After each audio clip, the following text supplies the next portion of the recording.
नमस्कार, mid day prime में आप सभी दर्शकों का बहुत बहुत स्वागत है। मैं हूं असीम मिश्रा। शुरुआत हेडलाइंस के साथ। रूस दौरे पर प्रधानमंत्री नरेंद्र मोदी 16वें ब्रिक्स शिखर सम्मेलन में होंगे शामिल। भारत ब्रिक्स के घनिष्ठ सहयोग पर होगा फोकस।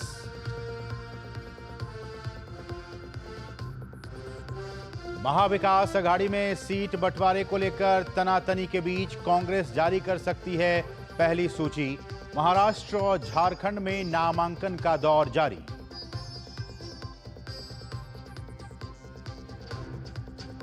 मध्य प्रदेश के जबलपुर में ऑर्डिनेंस फैक्ट्री खमरिया में जबरदस्त धमाका।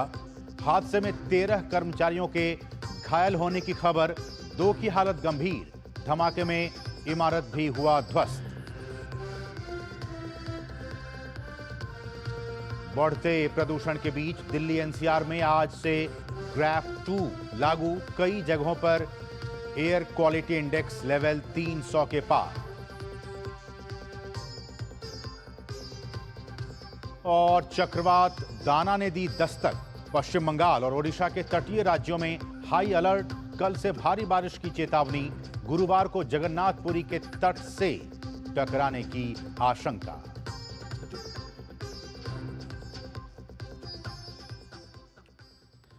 और बुलेटिन में सबसे पहले बात प्रधानमंत्री की रूस यात्रा की।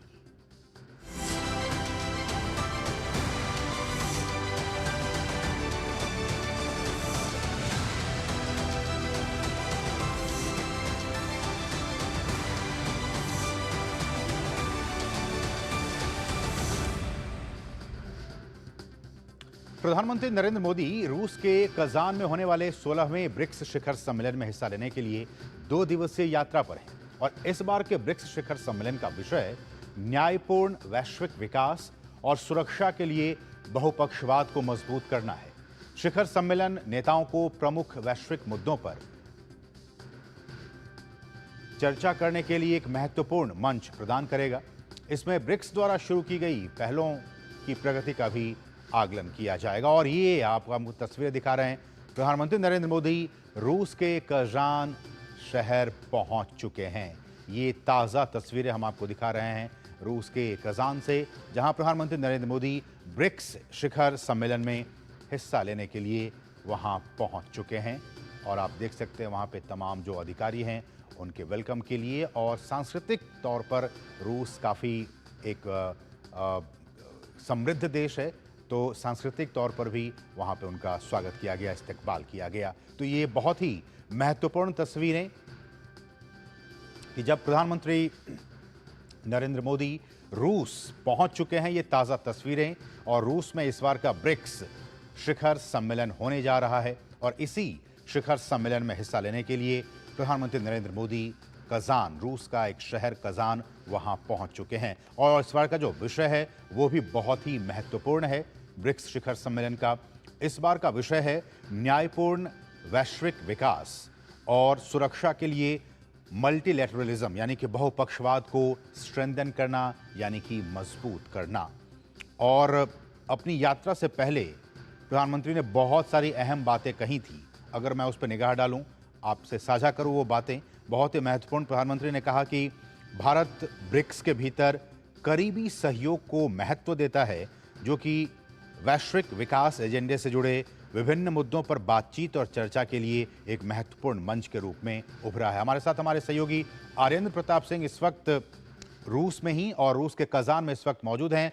आर्येंद्र, आपका स्वागत मिड डे प्राइम में। और जो तस्वीरें हम देख पा रहे हैं, प्रधानमंत्री नरेंद्र मोदी 16वें ब्रिक्स शिखर सम्मेलन में हिस्सा लेने के लिए रूस के कजान पहुंच चुके हैं। शुक्रिया असीम। और निश्चित तौर से मेरी मौजूदगी उस होटल में है जहां प्रधानमंत्री अब से कुछ देर में पहुंचेंगे। और आपके माध्यम से जो तस्वीरें इस वक्त हम देख पा रहे हैं वो निश्चित तौर से प्रधानमंत्री का कजान में आगमन हो चुका है। प्रधानमंत्री अपने विशेष विमान से कजान में पहुंच चुके हैं। अब से कुछ देर बाद वो उस होटल में पहुंचेंगे जहाँ पे बड़ी संख्या में भारतवंशी मौजूद है। और इतना ही नहीं, विशेष तौर पर यहाँ पे रूस के लोग और कजान में रहने वाले लोग भारतीय परंपरा के अनुसार प्रधानमंत्री का स्वागत करने के लिए तैयार है। तो एक तरीके से कह सकते हैं कि भारत और रूस की मैत्री का एक बहुत गहरा संबंध की एक बहुत मजबूत तस्वीर यहाँ पे कुछ देर बाद देखने को मिलेगी। जब भारतीय और रूस के नागरिक मिलकर प्रधानमंत्री नरेंद्र मोदी का स्वागत करेंगे। और हम और आप सभी जानते हैं कि भारत के प्रधानमंत्री जब कभी भी विदेश दौरे पे होते हैं तो बड़ी संख्या में रहने वाले सारे लोग जो भारतवंशी हैं वो प्रधानमंत्री के स्वागत इस्तकबाल के लिए पहुंचते हैं और ऐसी ही संख्या यहाँ पर भी देखने को मिल रही है। भारतीय परिधानों में महिलाएं हैं, पुरुष भारतीय वेशभूषा में पहुंचे हुए हैं और विशेष तौर पर नृत्य भी यहाँ पे तैयार किया गया है जिसमें इंडिया और रूस का जो क्लासिकल फ्यूजन है उसको एक स्पेशल तरीके से तैयार किया गया है और प्रधानमंत्री उसको एक तरीके से अवलोकन भी करेंगे, यहाँ पे देखेंगे। तो स्वागत के लिए बहुत उत्साह नजर आ रहा है और जिस की बात की जाए तो निश्चित तौर से ब्रिक्स शिखर सम्मेलन में शिरकत करने के लिए प्रधानमंत्री आ रहे हैं।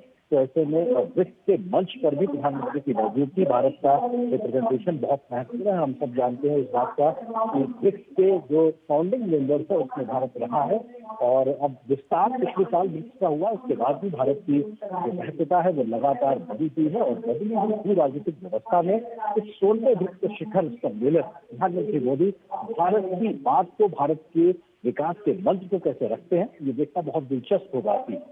बिल्कुल, और मैं ब्रिक्स पे आऊंगा लेकिन उससे पहले आरेंद्र, कजान में जो मैं भी देख रहा था अभी टेम्परेचर 5 और 6 डिग्री के आसपास है, बहुत ठंड है वहां पे। लेकिन इस यात्रा के बाद से अगर मैं द्विपक्षीय संबंधों की गर्माहट की बात करूं, भारत और रूस के संबंधों की गर्माहट, इस यात्रा से चूंकि द्विपक्षीय मुलाकातें भी होनी है, कितनी गर्माहट इन रिश्तों को में आएगी और कितने संबंध मजबूत होंगे?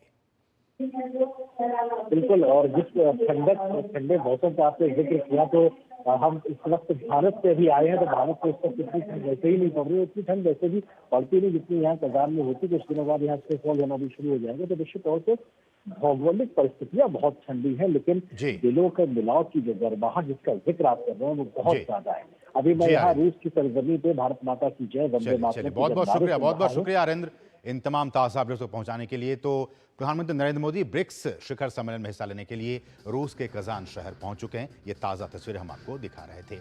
और प्रधानमंत्री नरेंद्र मोदी आज जिस होटल में प्रधानमंत्री रुकेंगे वहां उनके स्वागत के लिए, उनके वेलकम के लिए भारतीय मूल के लोगों ने काफ़ी तैयारियां की हैं। हमारे सहयोगी आनंद प्रताप सिंह की इस रिपोर्ट को देखिए।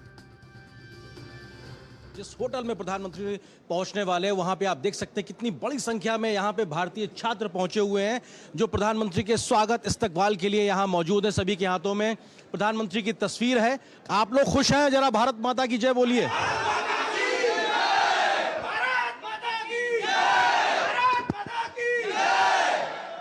तो आप देख सकते हैं कितना उत्साह इन लोगों के बीच में नजर आ रहा है और ये तमाम लोग खुश हैं, तमाम स्टूडेंट्स हैं और मेनली यहाँ पर भारतीय वो छात्र हैं जो कि मेडिकल की पढ़ाई करते हैं। कितना खुश हैं आप लोग? आप प्रधानमंत्री की तस्वीर को लेके आई हैं। बहुत खुश है सर, ऑनरेबल प्राइम मिनिस्टर से मिलने का मौका मिल रहा है, बहुत खुशी है। प्रधानमंत्री मोदी से मिलेंगे तो क्या कहेंगे उनसे?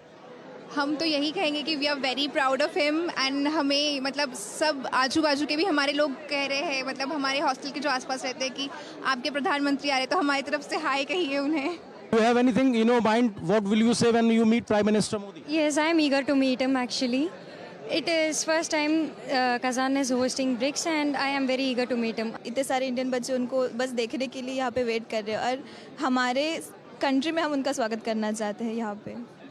अगर आप लोगों को मौका मिलेगा तो पीएम मोदी से क्या कहेंगे आप लोग? It's a very proud moment and we are grateful to witness this moment. तो आप देख सकते हैं कितनी बड़ी संख्या में यहाँ भारतीय छात्र मौजूद हैं और प्रधानमंत्री मोदी से मिलने के लिए उत्सुक है। यहाँ पे कुछ छात्रों को आप देखिए, ये तमिलनाडु के परिधान में यहाँ पे मौजूद हैं और इन्होंने जो परंपरागत ड्रेस है वो पहनी हुई है और भारतीय परिधान में, कुर्ते पजामे में तमाम तरीके से लोग मौजूद हैं। We are proudly waiting for to welcoming our Prime Minister and we are eagerly waiting. आप लोग कितना खुश हैं प्रधानमंत्री आने वाले? हम बहुत खुश हैं कि हमारे प्रधानमंत्री आ रहे हैं, हम उनका धूमधाम से स्वागत करेंगे। प्रधानमंत्री जी से हम यही कहेंगे कि हम काफ़ी उत्साह में हैं। हमें जब पता चला कि ब्रिक्स इधर होने वाला है और प्रधानमंत्री आने वाले हैं तो हम एकदम प्राउड महसूस कर रहे हैं। तो आप देख सकते हैं कि भारत माता की जय और वंदे मातरम का उद्घोष भी यहाँ पे लगातार हो रहा है। भारत रूस मैत्री जिंदाबाद भी लगातार हो रही है। ये बताने के लिए काफी है कि कितनी बड़ी संख्या में लोग यहाँ मौजूद हैं। आप देख सकते हैं दूर तक ये तमाम भारतीय लोग प्रधानमंत्री के स्वागत इस्तकबाल के लिए ऊर्जा से भरपूर हैं और ये चाहते हैं कि जब प्रधानमंत्री इनके बीच आएंगे तो ये एक तस्वीर उनके साथ लेने के लिए उत्सुक नजर आ रहे हैं। अपने कैमरा सहयोगी आनंद कुमार के साथ मैं Anand Pratap Singh, DD news, Kazan, Russia से। और पीएम मोदी के स्वागत के लिए इस्कॉन और ब्रह्म कुमारी के लोग भी कजान पहुंच गए हैं। उनसे बात की हमारे सहयोगी आर्येंद्र प्रताप सिंह ने।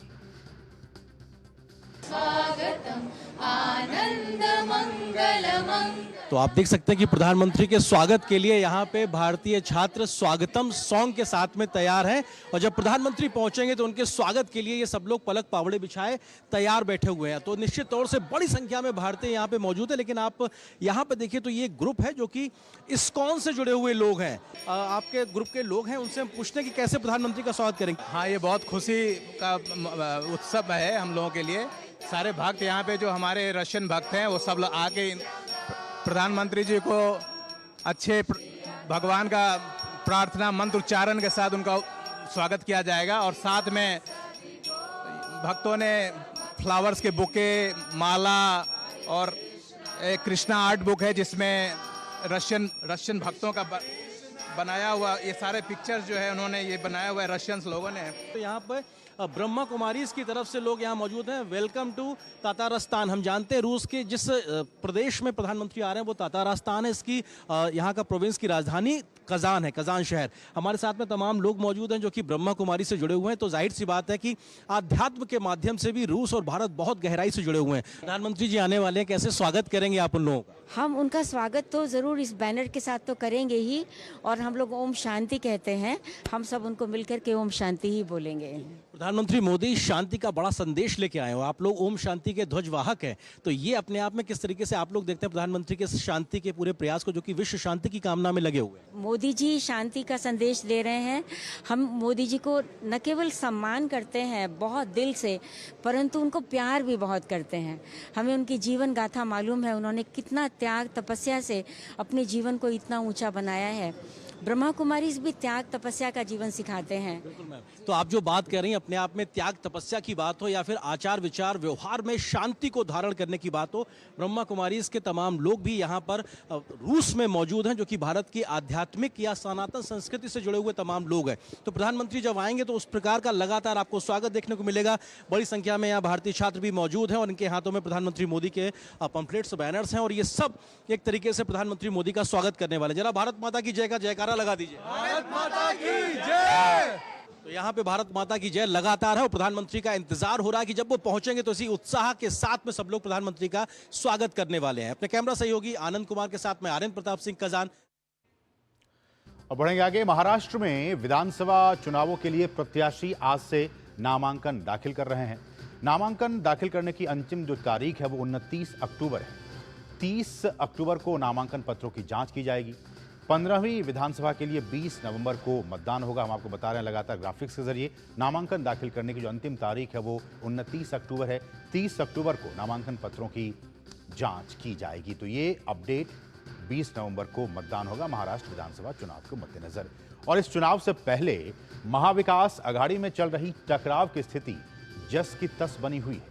कांग्रेस और उद्धव ठाकरे की शिवसेना के बीच चल रही सीटों की जो खींचतान है वो अभी तक खत्म होती नजर नहीं आ रही है। दोनों के बीच खासतौर पर विदर्भ की 12 सीटों को लेकर तनातनी अब भी चल रही है। ऐसे में अब दोनों के बीच के तनाव को सुलझाने और मध्यस्थता करने के लिए शरद पवार सामने आए हैं। तो हम आपको लगातार ग्राफिक्स के बता रहे हैं कि विदर्भ के 12 सीटों को लेकर दोनों पार्टियों के बीच टकराव अब भी है और इस टकराव को कम करने के लिए, इसको सुलझाने के लिए जो मध्यस्थता है वो करने के लिए अब शरद पवार जो एनसीपी के प्रमुख हैं वो अब सामने आए हैं और उम्मीद की जा सकती है कि अब जो टकराव वो खत्म हो जाएगा। हालांकि कांग्रेस ने कहा है कि महाविकास अघाड़ी में कोई मतभेद नहीं है और नाना पटेल उनके प्रदेश अध्यक्ष हैं कांग्रेस के, उन्होंने कहा कि कोई मतभेद नहीं है। सीटों के बंटवारे पर चर्चा चल रही है, ये कांग्रेस का कहना। नाना पटोले का कहना है कि अभी भी चर्चा चल रही है। शरद पवार और उद्धव ठाकरे आज एक बार फिर से इन दोनों नेताओं की मुलाकात होने वाली है और क्या कुछ बातें इस पर निकलकर सामने आती है इस पर सबकी निगाहें होंगी। और इस सबके बीच लोकसभा चुनाव में कांग्रेस को विदर्भ में काफ़ी बड़ी सफलता मिली थी और इसलिए वो चाह रही है कांग्रेस कि हमें विदर्भ के एरिया में अच्छी जो सीटें वो मिली। कल दिल्ली में कांग्रेस केंद्रीय चुनाव समिति की बैठक हुई थी और आज उम्मीदवारों की जो सूची है वो जारी होने की, घोषित होने की संभावना व्यक्त की जा रही है। और इस सबके बीच शिवसेना के ऐसा कहा जा रहा है कि महाविकास अघाड़ी से अलग होने की खबरें भी आ रही हैं। लेकिन इसकी पुष्टि अभी नहीं हुई है। लेकिन ये खबरें हैं कि वो अलग हो सकती है। बिगड़ सकते हैं महाविकास अघाड़ी के जो समीकरण हैं। तो सीटों के बंटवारे के मद्देनज़र किस पार्टी को कितनी सीटें दी जाए, इसको लेकर जो स्थितियां हैं वो जस की तस है। और इस सब के बीच आज एक मध्यस्थता का जो रोल है वो इम्पोर्टेंट रोल प्ले करने वाले हैं शरद पवार। लेकिन इस सब के बीच क्या कुछ बातें निकल कर सामने आती है, इस पर सबकी निगाहें होंगी। क्योंकि मैं कह रहा हूँ कि जो 12 सीटें हैं उसको लेकर सबकी निगाहें बनी हुई हैं कि चूँकि पिछले चुनाव में जो ये विदर्भ का क्षेत्र है उसमें कांग्रेस की अच्छी खासी सीटें आई थी। एक पकड़ के तौर पे कह सकते हैं कि काफ़ी अच्छी पकड़ उसकी कांग्रेस की है। और इसलिए कांग्रेस की ये कोशिश है कि पूरे महाराष्ट्र में से विदर्भ का एरिया है उसमें कांग्रेस अच्छी खासी सीटें चाह रही हैं। लेकिन एक तरफ उद्धव ठाकरे की शिवसेना है, दूसरी तरफ शरद पवार की एनसीपी है और तीसरी तरफ कांग्रेस है। ऐसे में अभी तक सीटों के बंटवारे को लेकर हालांकि 260 सीटों पर कहा जा रहा है 288 में से कि 260 सीटों पर सहमति बन गई है, लेकिन अभी भी कुछ ऐसी सीटें हैं जिन पर की सहमति नहीं बन पाई है। अब आने वाले दिनों में देखना होगा कि अब कब किस तरह से जो पेंच है वो फंसा हुआ है वो कब सुलझती है। बढ़ेंगे आगे, बात करेंगे झारखंड की। तो झारखंड में विधानसभा चुनाव का बिगुल बज चुका है और झारखंड विधानसभा चुनाव के दूसरे चरण की 38 सीटों के लिए आज से नामांकन दाखिल किया जा रहा है। इन सीटों पर नामांकन की जो अंतिम तिथि है वो 29 अक्टूबर निर्धारित की गई है, जबकि 30 अक्टूबर को नामांकन पत्रों की जांच की जाएगी। 1 नवंबर तक नामांकन पत्र वापस लिए जा सकेंगे और इन सीटों पर 20 नवंबर को मतदान होना है। झारखंड में कुल 81 विधानसभा सीटों पर 2 चरणों में 2 फेजेज में मतदान होने हैं। राज्य में पहले चरण का मतदान 13 नवंबर को 43 सीटों पर होगा। वहीं वोटों की गिनती 23 नवंबर को होगी और झारखंड में 29,562 पोलिंग बूथ बनाए गए हैं।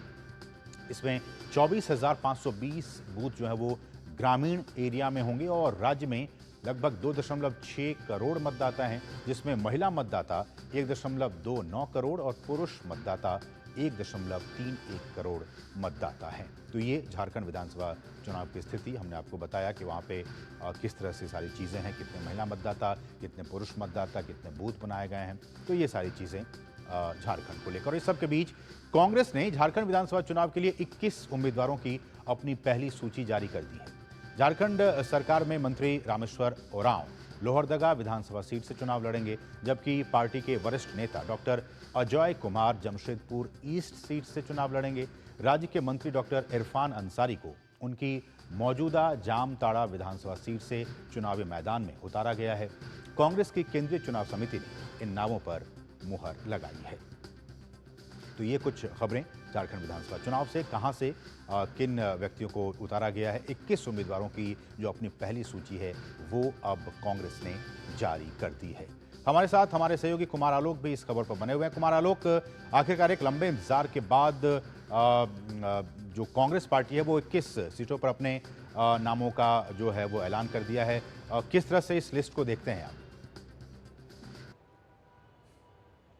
देखिए, पहला जो लिस्ट है जो कांग्रेस ने निकाला है, 23 उम्मीदवारों का जो लिस्ट निकाला है उसमें काफ़ी उठापटक देखने को मिली है। और खासकर आप देखें जमशेदपुर ईस्ट की जो सीट है वहाँ पे मुकाबला बहुत रोमांचक होने वाला है। जमशेदपुर ईस्ट एंड वेस्ट दोनों, जहाँ पे आप जेडीयू से जो सरयू राय कभी बिहार के मुख्यमंत्री के दावेदार हुआ करते थे वो जेडीयू से वहाँ पर उतरेंगे। इसके अलावा बन्ना गुप्ता हैं, बन्ना गुप्ता स्वास्थ्य मंत्री रहे हैं। और जमशेदपुर वेस्ट की अगर हम बात करें तो वहाँ भी मुकाबला दिलचस्प है, क्योंकि वहाँ पर पूर्व मुख्यमंत्री रघुवर दास की जो बहू हैं उनको बीजेपी ने टिकट दिया है। तो मुकाबला वहाँ बहुत दिलचस्प है। लेकिन अब देखना होगा कि जो बाकी की जो सीटें बची हुई हैं, जहां पर खासकर हेमंत सोरेन ने साफ कर दिया कि 70 सीटों पर हम यानी जेएमएम और कांग्रेस लड़ेगी। बाकी का जो 11 सीट है वो आरजेडी और लेफ्ट समझे कि आपको कहां लड़ना है। 11 सीट उन्होंने दे दिया। उसके बाद से ये खबर हुई कि जो मनोज झा हैं जो प्रवक्ता है उन्होंने कहा कि हमारे विकल्प खुले हुए हैं, हमारे दरवाजे खुले हुए हैं, यानी कि वो अकेले भी लड़ सकते हैं, आरजेडी अकेले भी लड़ सकती है। लेकिन बाद में अगर सूत्रों की हम बात माने तो सूत्रों के अनुसार ये कहा गया कि 15 मिनट की बैठक हुई है हेमंत सोरेन और तेजस्वी यादव के बीच, और ये तेजस्वी यादव 7 सीटों पर लड़ने के लिए मान गए हैं। और जबकि 4 सीटें एमएल सीपीआई एमएल लड़ेगी, और उसमें जो सिरसा की सीट है या सिंदरी की सीट है वो उन्होंने चुनाव किया है। अब देखना होगा कि अभी प्रेस में आके दोनों ही पार्टियों ने बयान नहीं दिया है, चाहे वो आरजेडी हो चाहे वो CPI ML हो। लेकिन इंटरेस्टिंग है, दूसरा इंटरेस्टिंग चीज़ है कि जो लुइस बरांडी जो बहुत बड़ी नेता थी बीजेपी की जी, और उनका जेएमएम में उन्होंने पाला बदल लिया है। यानी कि कभी उन्होंने हेमंत सोरेन को हराया था बरहेट सीट से, और आज की डेट में वो शामिल हो गई है झारखंड मुक्ति मोर्चा में। तो ये यहाँ का चुनाव बहुत ही दिलचस्प हो गया है अगर देखने को कहा जाए। लेकिन आने वाले समय जिस तरीके से एनडीए ने अपना जो सीट शेयरिंग किया है वो अपने आप में ऐतिहासिक है। खासकर उन्होंने जेडीयू को जगह दिया है, जेडीयू को 2 सीट दिया है, एलजेपी रामविलास पासवान को 1 सीट दिया है। इसके अलावा आजसू जो एक बड़ी पार्टी झारखंड में, उनको भी उन्होंने 10 सीटें दिए हैं। और आपको ये मालूम हो कि आजसू ने 1 सीट बंगाल में भी जीता था पिछली बार, जो बंगाल का जो चुनाव हुआ था और वहां पर भाजपा के साथ आजसू का गठबंधन था। तो अपने आप में ये क्योंकि अगर पिछले चुनाव की आप बात देखें तो 29 सीटों पर जेडीयू चुनाव लड़ी थी, लेकिन एनडीए का भाग होते हुए भी, एनडीए का पार्ट होते हुए भी उन्होंने बीजेपी के साथ गठबंधन नहीं किया था। 29 सीटों पर उन्होंने चुनाव लड़ा, हालांकि 29 सीटों पर उनकी जमानत जब्त हो गई।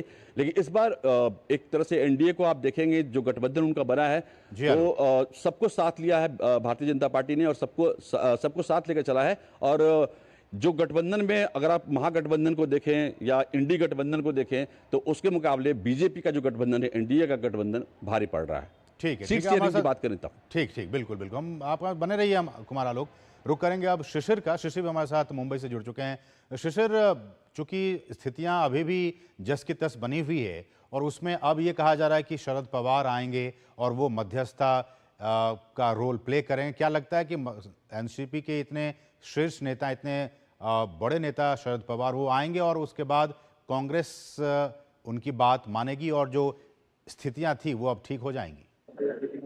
देखिए, इस वक्त अगर देखा जाए माहौल थोड़ा गर्मा गया है कांग्रेस के बीच में और उद्धव ठाकरे पार्टी के बीच में, और इसीलिए जाहिर सी बात है कि अब ये जो गेम है वो शरद पवार के कोर्ट में चली गई है। लेकिन ऐसे होने के बावजूद भी दोनों ही तरफ से अब जो है चेहरे बदल दिए गए। मतलब इससे पहले जो चेहरे डिस्कशन टेबल पे बैठते थे उसमें अभी बदलाव किए गए। उसमें कांग्रेस की तरफ से नाना पटोले, जो कि महाराष्ट्र प्रदेश कांग्रेस के अध्यक्ष है, उनके बदले अब बाला साहेब थोरात जो है वो इस चर्चा में हिस्सा लेंगे। तो वही अगर बात करें तो उद्धव ठाकरे पार्टी की ओर से जो संजय राउत थे और बाकी नेता थे, उनकी जगह अनिल देसाई जो है वो इस चर्चा को आगे बढ़ाएंगे। तो ऐसे में अब ये 2 नेता और साथ ही साथ शरद पवार के आवास पर ऑलरेडी इससे पहले जो है बाला साहेब थोरात जा चुके थे और उनके बीच में जो है चर्चा का ये नया दौर शुरू हो चुका है। हालांकि कल तक जो हमें जानकारी मिली थी उसके अनुसार आज जो है महाविकास आघाड़ी की जो लिस्ट थी, जो पहली सूची थी, वो जारी हो जानी चाहिए थी। कांग्रेस नेताओं ने विश्वास भी जताया था कि आज तक जो है ये लिस्ट आएगी, लेकिन अब तक पहली भी फेहरिस्त नहीं आई है। वही महाविकास आघाड़ी के बाकी अन्य 2 पार्टियां हैं, खासतौर पर हम बात करें शरद पवार पार्टी की और उद्धव ठाकरे पार्टी की, इन दोनों पार्टियों की भी सूची अब तक जो है जारी नहीं की गई है। इस वक्त महाविकास आघाड़ी को कहीं ना कहीं एक बैकफुट पे इस वक्त दिखाई दे रही है। तो वही दूसरी ओर अगर देखा जाए तो महायुति की अगर बात करें तो महायुति में बीजेपी ने जो है अपनी पहली जो फहरिस्त है वो जारी कर ली है। और अब जो बाकी उनके 2 अन्य पार्टनर है, मतलब शिवसेना और साथ ही साथ एनसीपी, ये दोनों पार्टीज जो है अपने जो उम्मीदवार है उनके चयन प्रक्रिया में इस वक्त व्यस्त है। लेकिन जो जानकारी हमें इस वक्त मिल रही है उसके अनुसार अजित पवार ने भले ही आधिकारिक तौर पर जो है अपनी सूची जारी नहीं की है, लेकिन उसके बावजूद जो है जो एबी फॉर्म देने का सिलसिला है वो शुरू हो चुका है। कुछ नेता अजित पवार से मिलने उनके आवास पर कल से ही आ रहे थे और उनमें से नेताओं ने कहा है कि उनको अजित पवार द्वारा बुलाया गया था। तो जाहिर सी बात है कि अब जो है अजित पवार उनको डायरेक्टली ये कह रहे हैं कि आपको तैयार रहना होगा चुनाव के लिए, भले ही अब तक आधिकारिक तौर पर जो है सूची जारी नहीं की गई है। इसके पीछे कई सारे कारण भी हम कह सकते हैं कि जिस प्रकार से रिबेलियन हो उसको रोकने का प्रयास यहाँ पर हो सकता है। तो ये कई सारी रणनीति का भाग भी हम कह सकते हैं कि अब तक जो है आधिकारिक सूची नहीं आई है सिवाय बीजेपी को छोड़ के। ऐसे में शिशिर, और चूंकि आज से हमने कहा कि नामांकन का जो दौर है वो चालू हो गया है, ऐसे में और कितना इंतजार दोनों ही खेमों में, चाहे वो अजित पवार की एनसीपी की बात हो या फिर इधर महाविकास आघाड़ी की बात हो? देखिए, बिल्कुल इसके पहले अगर देखा जाए लोकसभा में 5 फेज में चुनाव हुए तो उस वक्त भी जो है इस प्रकार से जो सूची थी वो काफी देर लगी थी आने के लिए।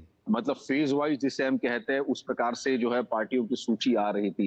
कारण इसके पीछे कई सारे हैं, जिस प्रकार से गणित समीकरण बिठाना हो या फिर जो रिबेलियंस हो उनको रोकना हो, ऐसे कई कारण हो सकते हैं। लेकिन जहां तक बात करें इस बार एक ही फेज में चुनाव होने वाले हैं। आज नामांकन प्रक्रिया शुरू हो रही है और 29 तारीख तक ये नामांकन प्रक्रिया चलेगी। अब तक देखा जाए तकरीबन 9 दिन का समय है, जिसमें 6 दिन जो है वर्किंग डेज है, जिसमें नामांकन प्रक्रिया की जाएगी। तो ऐसे में बहुत ही कम वक्त बचा है पार्टियों को जो है अपने जो प्रत्याशी उनका चयन करके उनको एबी फॉर्म देने के लिए। जैसे मैंने पहले कहा कि बीजेपी की शुरुआत हो चुकी है और कई सारे प्रत्याशी इस वक्त काम पे भी लग चुके हैं, लेकिन बाकी अन्य जो 5 पार्टियां हैं वो इस बारे में अब तक जो है तय नहीं कर पाई है। खास तौर पर महाविकास आघाड़ी अब तक तय कर पाई है कि कितने जो है सीटों पर वो लड़ेगी। जहां तक कंटेंशियस इश्यूज का सवाल है तो 12 सीट ऐसे है जो कि कांग्रेस खास तौर पर और उद्धव ठाकरे के बीच में इस वक्त जो है उस पर विवाद है कि क्या आज शाम तक इस पर कोई हल निकल पाता है या नहीं, देखने वाली बात होगी। अदरवाइज ये पूरी तरह से पहले लेट हो चुका है, लेकिन और 6 दिन है, तो ऐसे में ये देखना होगा कि किस प्रकार से महाविकास आघाड़ी अपने ही जो दल है उन दलों को एक साथ रखने में कामयाब होती है। बिल्कुल, ये एक बहुत बड़ा चैलेंज उनके सामने। बने रहे हमारे साथ। आलोक, आपके पास आना चाहूँगा एक सवाल और ये कि कहाँ जो आरजेडी के प्रवक्ता थे मनोज झा, वो कह रहे थे कि हम 12 सीट हमें चाहिए, अगर उससे कम मिलेगी तो हम हो सकता है कि हम अलग भी चुनाव लड़ लें इन 12 सीटों पर। तो ऐसे में 7 सीटों पर अगर मान गई है आरजेडी, इसके क्या कुछ मायने निकाले जाएं? कहाँ 12 की मांग हो रही थी और कहाँ 7 पे आप कह रहे हैं कि आरजेडी मान गई है?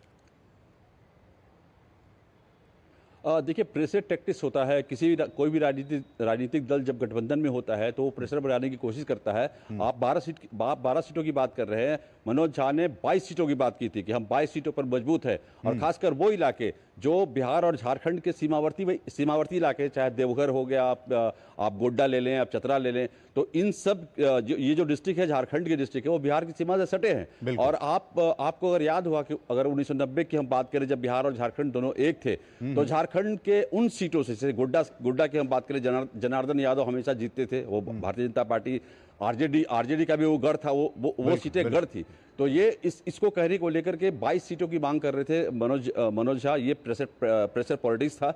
लेकिन जहां तक हमारे सूत्रों की हम बात करें, हालांकि कोई भी सीपीआई एमएल या आरजेडी का कोई भी नेता अभी तक मीडिया से आके ये नहीं बोला है कि हम मान गए 7 सीटों पर, मान ले 4 सीटों पर मान गई है। हालांकि लेकिन ऐसा कहा जा रहा है कि दोनों ही पार्टियां मान गई हैं। 7 सीटों पर आरजेडी लड़ेगी, 4 सीटों पर सीपीआई एमएल लड़ेगी और बाकी 70 सीटों पर कांग्रेस और झारखंड मुक्ति मोर्चा मिलकर चुनाव लड़ेगी। और मैं ये भी बता दूं कि 1-2 घंटे के अंदर जो कांग्रेस की दूसरी लिस्ट है वो झारखंड की आने वाली है। और महाराष्ट्र की भी लिस्ट 2 से लेकर 2.5 घंटे के बीच में कांग्रेस जारी करने वाली है। ठीक है, शिशिर बता भी रहे थे। बहुत बहुत शुक्रिया शिशिर, आपका भी और कुमार आलोक, आप दोनों ही सहयोगियों का इन तमाम ताज़ा अपडेट्स को हम तक पहुंचाने के लिए बहुत बहुत शुक्रिया। बढ़ेंगे आगे और कहेंगे बहुत ही छोटे से ब्रेक के लिए। आप देखते रहिए डीडी न्यूज़। कभी नाच गाना और बेहतरीन खाना, कभी सास बहू की नोक-झोंक में स्वाद का मुस्कुराना, कभी रिश्तों में मुस्कुराहट और स्वाद भरना। असली मसालों का उपहार MDH बनाए खास हर त्योहार, क्योंकि हर रिश्ता है स्वाद से जुड़ा। आइए मनाए खुशियों की दीपावली MDH मसालों वाली। बात जब पीढ़ियों के लिए बनने वाले घर की हो तो जिम्मेदारी बड़ी हो जाती है। गैलेंट समझता है ये जिम्मेदारी। अब डबल M रिब्स के साथ गैलेंट एडवांस TMT रीबार, निर्माण का रियल हीरो। ये तुम्हारा खेत नहीं, खेल का मैदान है। अकेले क्या कर लोगे? अकेले नहीं, मेरे साथ है मेरा यार, जिसके सामने हुई अड़ियल मंडूसी की भी हार तुम्हारी तरह। IIL के ट्रैक्टर ब्रांड का मिलियन, गेहूं का पहरेदार, अड़ियल मंडूसी की हार।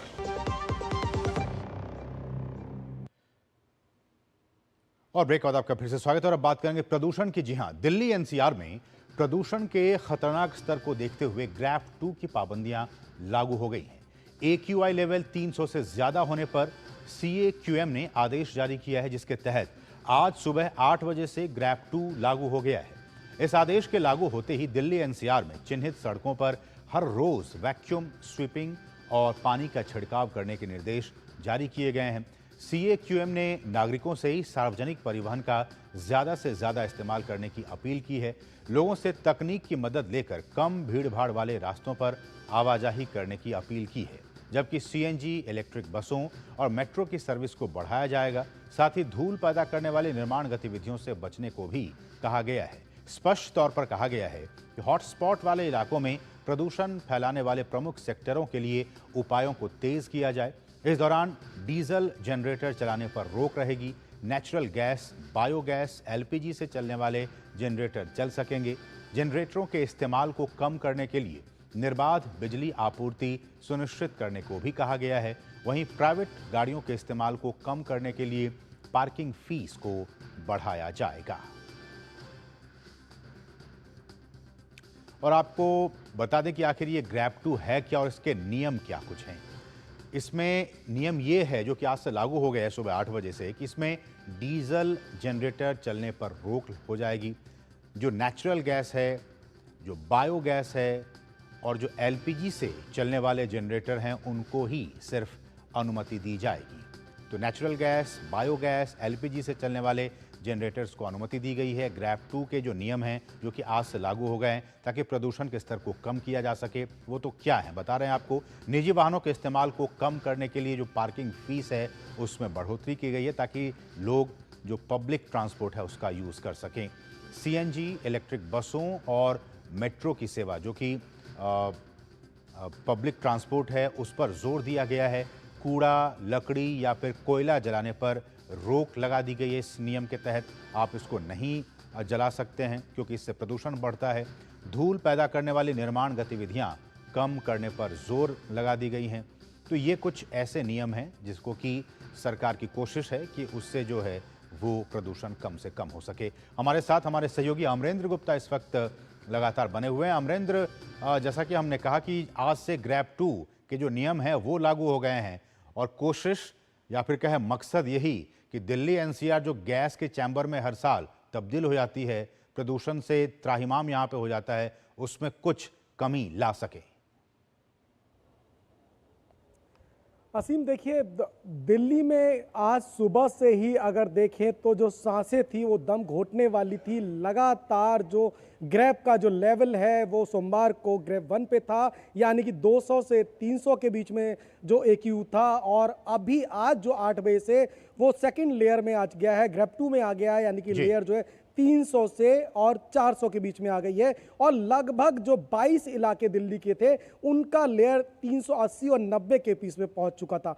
ऐसे में जहां वायु प्रदूषण है असीम, इस तरह से यमुना भी पूरी पॉल्यूटेड है। मैं सबसे पहले एक तस्वीर आपको दिखाता हूं। मैं इस समय दिल्ली के कालिंदी कुंज में हूं। ये यमुना का वो इलाका है, और आप देख सकते हैं मेरे पीछे तस्वीरों में ये पूरी यमुना जो है आपको सफ़ेद तौर पे दिखाई दे रही है। ऐसा लग रहा होगा कि ये जो सफ़ेद चादर में यमुना लिपटी हुई है, लेकिन ये सफ़ेद जो चादर है ये बाकायदा पॉल्यूटेड जल है, जो बाकायदा जो कालिंदी कुंज है वहाँ से निकल के आ रहा है। और जितने भी लेयर पे जल खोला गया है वहाँ पर आपको इसी तरह की लेयर है, और सुबह से जो यहाँ पर जो लोग हैं वो आ रहे हैं। और मैं आपको बता दूं कि भारतीय जनता पार्टी का एक प्रतिनिधि मंडल अब से थोड़ी देर पहले यहाँ आया था, और चूंकि आपको पता है कि आने वाले समय में छठ जो पर्व है, और छठ के पर्व में जो छठ के जो महाव्रती होते हैं वो यमुना में स्नान करते हैं और उगते और ढलते सूर्य का आचमन करते हैं, और उसकी तैयारियों को लेके यहाँ पे आए हुए थे। और मेरे साथ इस समय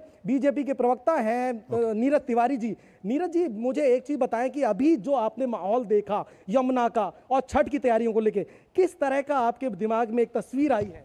देखिए, जो छठ महापर्व है, जो करोड़ों पूर्वांचल की माताएं बहनें डुबकी लगाती है, पूर्व मुख्यमंत्री अरविंद केजरीवाल जी ने पहली बार सरकार बनाने में बोला था कि 1 साल के अंदर जमुना मैया में डुबकी लगा के दिखाऊंगा।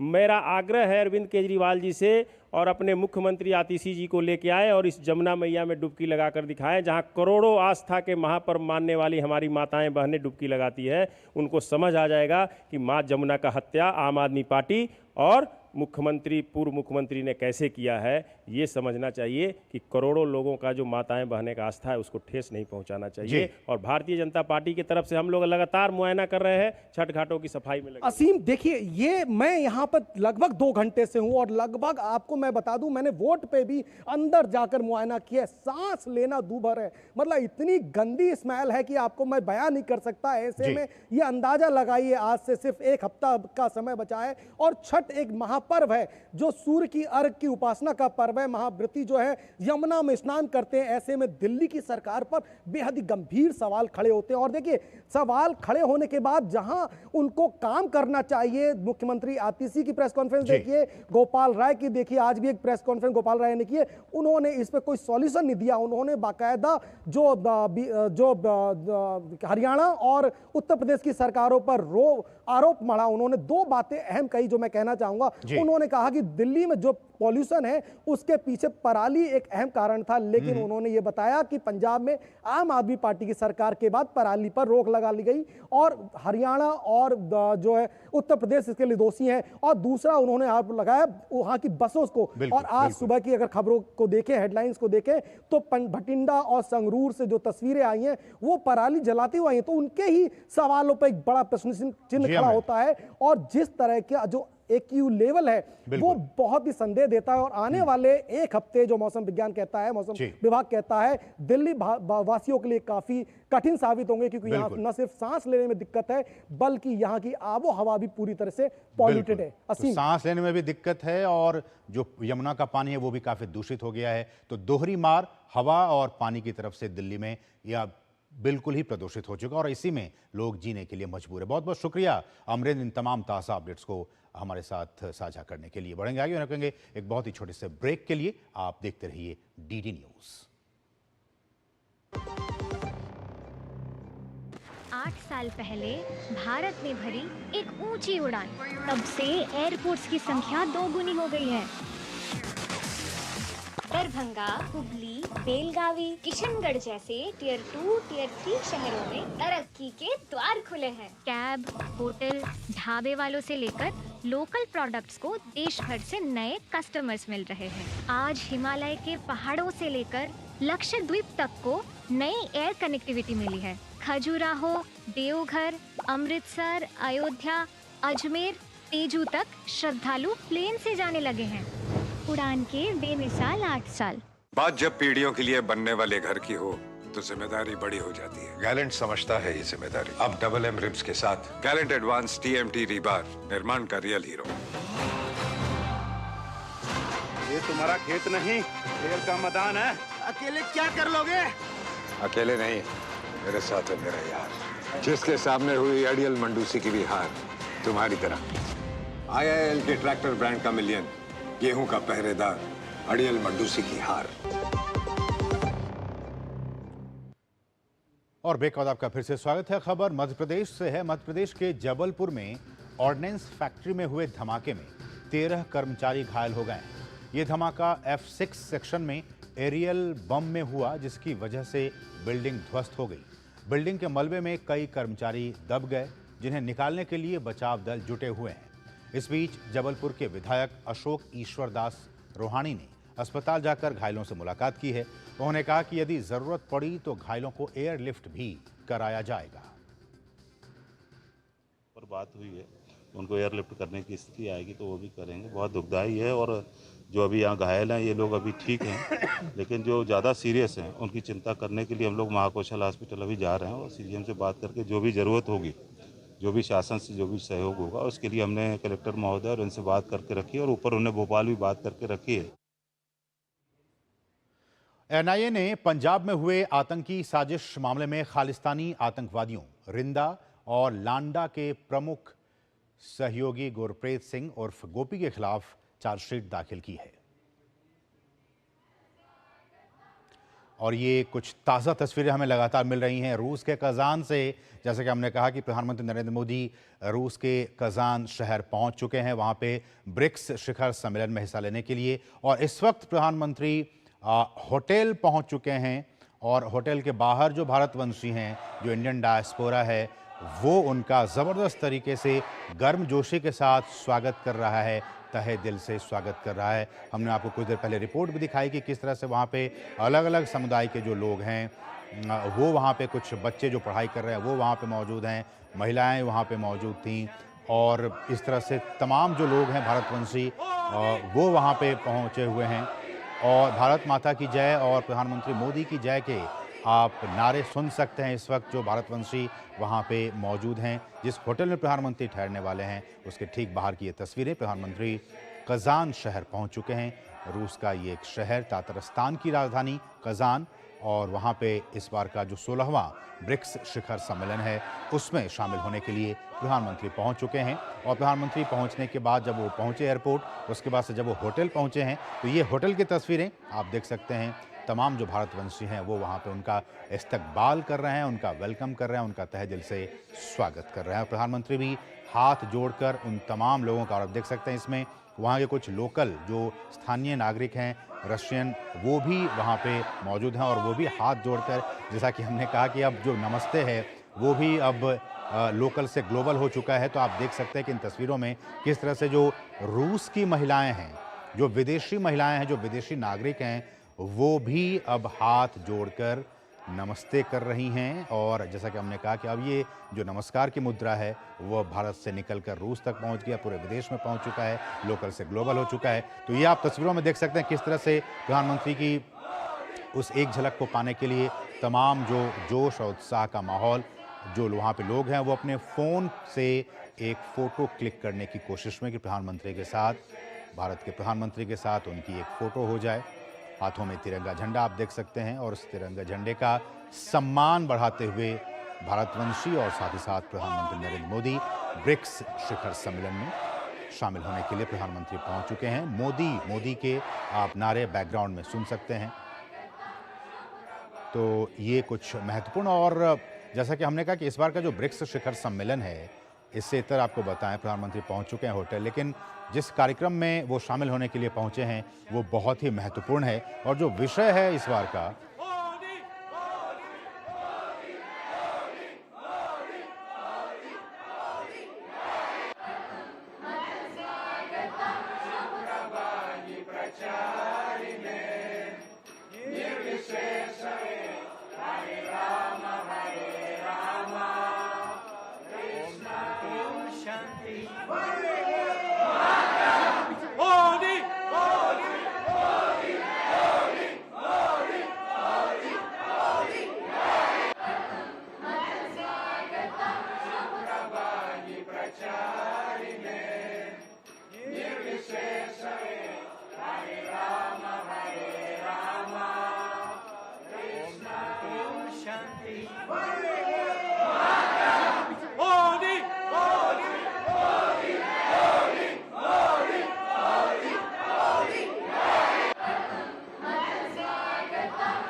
तो ये बहुत ही महत्वपूर्ण तस्वीरें। प्रधानमंत्री नरेंद्र मोदी रूस के कजान शहर पहुंचने के बाद अब वो होटल पहुंच चुके हैं और होटल के बाहर की ये तस्वीरें सांस्कृतिक तौर पर भी काफ़ी समृद्ध शहर कजान, और इसी दृष्टिकोण से जो रूस की स्थानीय महिलाएं हैं उन्होंने जो कल्चरल एक परफॉर्मेंस है वो करके प्रधानमंत्री नरेंद्र मोदी का उन्होंने स्वागत किया है।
बहुत ही भव्य तरीके से कह सकते हैं, सांस्कृतिक तौर पर काफ़ी समृद्ध ये शहर कज़ान, और वहाँ के स्थानीय महिला कलाकारों ने बॉलीवुड के गानों पर नृत्य करके प्रधानमंत्री नरेंद्र मोदी का स्वागत किया। आप देख सकते हैं इन तस्वीरों में, और प्रधानमंत्री भी उस नृत्य को निहारते हुए, देखते हुए, और वहाँ पे आप देख सकते हैं बगल में जो भारतीय मूल के जो लोग हैं, भारतवंशी हैं, वो भी वहाँ पे मौजूद, और प्रधानमंत्री की एक झलक पाने के लिए अपने फ़ोन कैमरे से उनकी एक फ़ोटो क्लिक करते हुए, हाथों में तिरंगा झंडा, काफ़ी जोश और उत्साह का माहौल।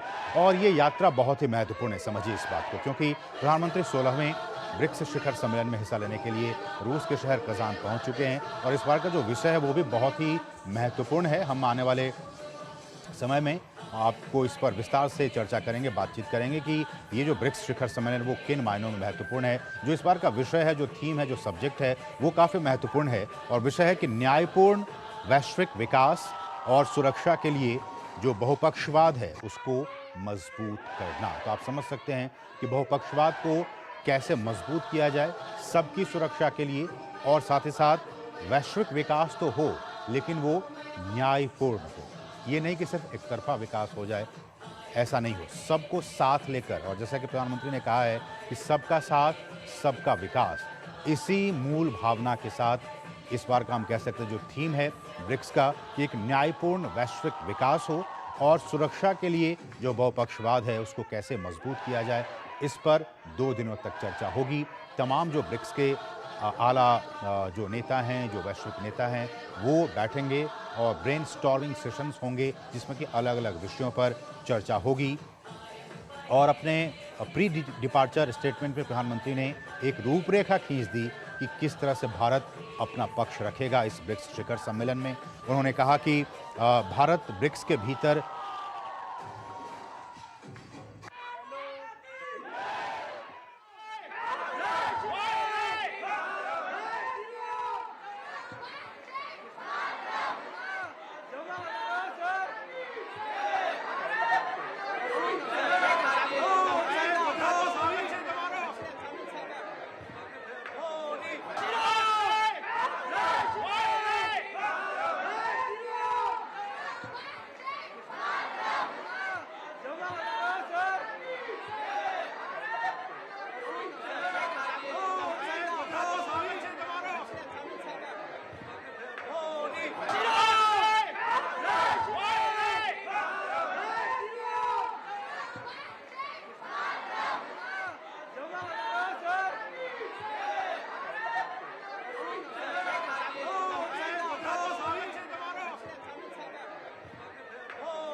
तो ये बहुत ही महत्वपूर्ण तस्वीरें आप देख सकते हैं।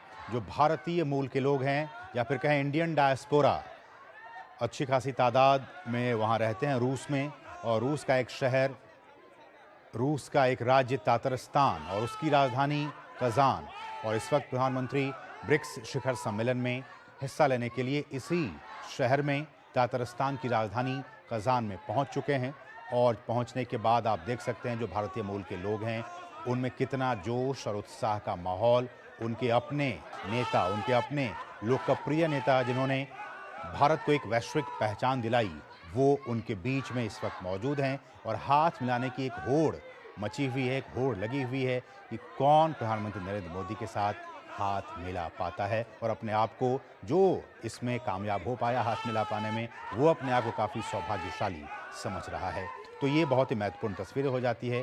और आपको बता दें कि 2 दिनों का एक बहुत ही महत्वपूर्ण शिखर सम्मेलन इसी शहर कज़ान में होने जा रहा है, और इसी शिखर सम्मेलन में शामिल होने के लिए प्रधानमंत्री नरेंद्र मोदी वहां पहुंचे हुए हैं। और ये शिखर सम्मेलन है ब्रिक्स शिखर सम्मेलन, और इस शिखर सम्मेलन में प्रधानमंत्री ने ये कहा है कि ब्रिक्स जो है वो जलवायु परिवर्तन जो हो रहा है उसका कैसे उसका समाधान किया जाए, उन समस्याओं का, उस पे अपनी बात रखेगा। डिजिटल समावेशन, जो डिजिटल इंक्लूजन है, क्योंकि डिजिटल डिवाइड भी हम जानते हैं कि ग्लोबली बढ़ा है। एक वैसे लोग हैं जिनके पास कि डिजिटली वो हैं, उनके पास सारी सुविधाएं हैं, और कुछ वैसे भी लोग हैं इस पूरे वैश्विक स्तर पर जिनके पास अभी भी आज की तारीख में वो डिजिटल जो टूल्स हैं, जो संसाधन हैं, वो उनके पास नहीं हैं। तो प्रधानमंत्री ने एक ये आह्वान किया है कि ब्रिक्स के ज़रिए, इस मंच के ज़रिए एक डिजिटल समावेशन कैसे हो, हर कोई डिजिटल क्रांति से जुड़ सकें, इसको लेकर प्रधानमंत्री ने कहा कि इस पर भी चर्चा होगी। साथ ही साथ समाज के जो हाशिए पर मौजूद वर्ग हैं, उनके वित्तीय समावेशन की दिशा में काम करना, ये भी एक ब्रिक्स का लक्ष्य है।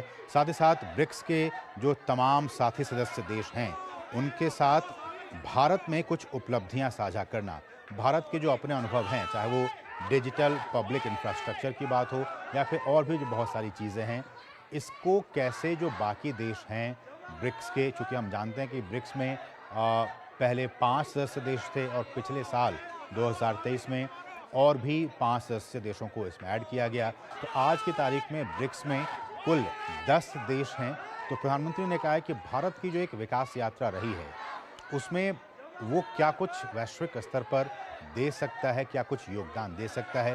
भारत इसको लेकर भी रेडी है कि वो देने के लिए, उन उपलब्धियों को साझा करने के लिए तैयार है। वुमेन लेड डेवलपमेंट और वुमेन लेड जो एक नेतृत्व है, उसको लेकर प्रधानमंत्री ने कहा है कि महिलाओं के नेतृत्व वाला विकास, इसकी अब समय की ज़रूरत है, समय की मांग है कि हम महिलाओं के नेतृत्व में, महिलाओं के साथ, महिलाओं को हम साथ लेकर चलें। ये तो एक बात है, लेकिन महिला ही किसी भी विकास को, किसी भी चीज़ को वो लीड करे, वो नेतृत्व करे, अब इसकी ज़रूरत आ गई है। महिलाओं के नेतृत्व में विकास करना अब ये समय की मांग है। जैसे कि हमने कहा DPI, उस पर बात होगी। UPI को बेहतर बनाने समेत कई अहम मुद्दों पर लगातार भारत काम कर रहा है, और इस शिखर सम्मेलन के दौरान इन तमाम विषयों पर जो वैश्विक दृष्टिकोण है, उस पर भी कैसे चर्चा होगी, इसको लेकर प्रधानमंत्री ने कहा है।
तो ये तस्वीरें आप देख रहे थे रूस के तातारस्तान के शहर खजान से, जहां प्रधानमंत्री नरेंद्र मोदी ब्रिक्स शिखर सम्मेलन में शामिल होने के लिए पहुंच गए हैं और उनका बहुत ही जोरदार तरीके से, भव्य तरीके से वहां स्वागत किया गया। तस्वीरें हम आपको दिखा रहे थे वहीं कजान से। तो इसके साथ मीडिया प्राइम के आज के संग में बस इतना ही। मुझे और हमारी पूरी टीम को दीजिए अनुमति। नमस्कार।